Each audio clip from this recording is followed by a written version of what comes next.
शिवाय।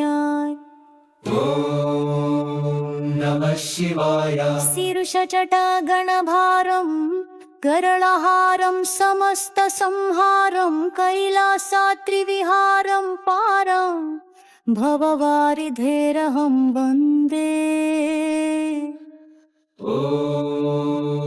नमः शिवाय। चन्द्रकलोज्ज्वलभालं कण्ठव्यालं जगत्रयीपालं कृतनरमस्तकमालं कालं कालस्य कोमलं वन्दे। नमः शिवाय।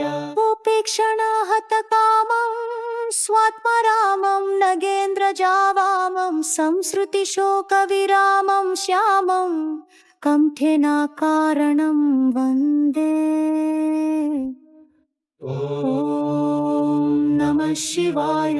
कटितटविलसितनागं खण्डितयागं महाद्भुतत्यागं विगतविषयरसरागं भागं यज्ञेषु बिभ्रतं वन्दे। नमः शिवाय। त्रिपुरादिकदनुजान्तं गिरिजकान्तं सदैव संशान्तं लीलाविजितकृतान्तं भान्तं स्वान्तेषु देहिनां वन्दे। नमः शिवाय। सुरसरिदाप्लुतकेशं त्रिदशकुलेशं हृदालयावेशं विगताशेषक्लेशं देशं सर्वेष्टसम्पदां वन्दे। नमः शिवाय।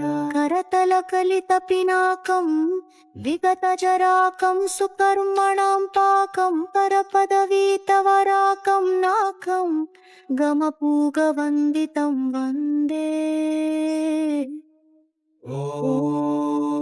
नमः शिवाय।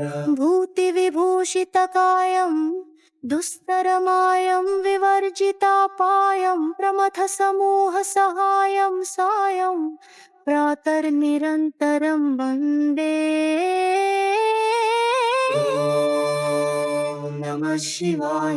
यस्तु पदाष्टकमेतत् ब्रह्मानन्देन निर्मितं नित्यं पद्धति समाहितचेता प्राप्नोत्यन्ते स शैवमेव पदम्।